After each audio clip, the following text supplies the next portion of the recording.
আসামিকে বেকসুর খালাস দিয়েছেন। অ্যাকচুয়ালি টাকা যার আছে, ক্ষমতা যার আছে, পাওয়ার যার আছে, তারই বিচার আছে। তামিমা সুলতানা ডিভোর্স না দিয়ে রাকিব হাসানকে বিয়ে করেছেন এবং তিনি যে ডিভোর্সের কাগজগুলো জালিয়াতির মাধ্যমে বানিয়েছেন সেটারও সত্যতা পেয়েছে। দীর্ঘ প্রায় ৫ বছরের বিচারিক প্রক্রিয়ার অবসান ঘটিয়ে বহুল আলোচিত বিয়ে সংক্রান্ত মামলায় ক্রিকেটার নাসির হোসেন ও তার স্ত্রী তামিমা সুলতানা তাম্মিকে বেকসুর খালাস দিয়েছেন আদালত। বুধবার ঢাকার অ্যাডিশনাল চিফ মেট্রোপলিটন ম্যাজিস্ট্রেট জসিতা ইসলাম এই রায় ঘোষণা করেন। আদালত বলেন, মামলায় আনা অভিযোগ সন্দেহাতীতভাবে প্রমাণ করতে পারেনি বাদীপক্ষ, ফলে নাসির ও তামিমার বিরুদ্ধে দায়ের করা অভিযোগ থেকে তাদের অব্যাহতি দেয়া হয়। রায় ঘোষণার সময় আদালতে উপস্থিত ছিলেন এই দম্পতি, তবে আদালত প্রাঙ্গণ ত্যাগের সময় তারা গণমাধ্যমের কোনো প্রশ্নের জবাব দেন। ২০২১ সালে সামাজিক যোগাযোগ মাধ্যমে নাসির হোসেন ও তামিমা সুলতানার বিয়ের ছবি প্রকাশের পর বিষয়টি ব্যাপক আলোচনায় আসে। পরে তামিমার সাবেক স্বামী দাবি করে রাকিব হোসেন মামলা দায়ের করেন। তার অভিযোগ ছিল, বৈধভাবে বিবাহ বিচ্ছেদ সম্পন্ন হওয়ার আগেই তামিমা নতুন করে নাসিরকে বিয়ে করেছেন। মামলার তদন্ত শেষে অভিযোগপত্র দাখিল করা হলেও বিচারিক কার্যক্রমে সাক্ষ্য প্রমাণের ঘাটতির বিষয়টি গুরুত্ব পায়।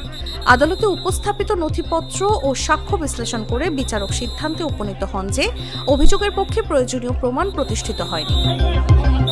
রায়ের পর নাসিরের আইনজীবী বলেন, আদালতের সিদ্ধান্ত প্রমাণ করেছে যে তামিমার তালাক কার্যকর হয়েছিল এবং পরবর্তীতে নাসিরের সঙ্গে তার বিয়ে আইনসঙ্গতভাবে সম্মত হয়েছে।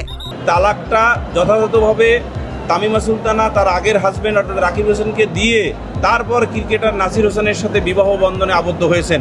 অন্যদিকে বাদীপক্ষের আইনজীবী রায়ে অসন্তোষ প্রকাশ করে জানান, তদন্তে অভিযোগের সত্যতা পাওয়া গিয়েছিল এবং আদালত সাক্ষ্য প্রমাণ যথাযথভাবে মূল্যায়ন করেননি।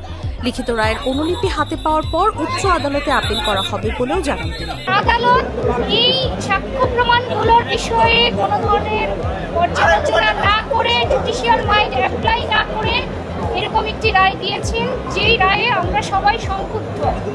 আমি মনে করি অপরাধীদেরকে ছেড়ে দেওয়া বাদীর সাথে অন্যায় করার সামিল।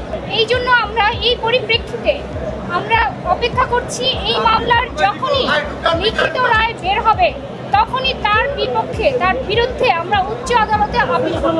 আইনি লড়াইয়ের একটি অধ্যায় শেষ হলেও আপিলের ঘোষণার মধ্য দিয়ে আলোচিত এই মামলার নতুন অধ্যায় শুরু হওয়ার ইঙ্গিত মিলছে। নিউজ ডেস্ক, জাগো নিউজ।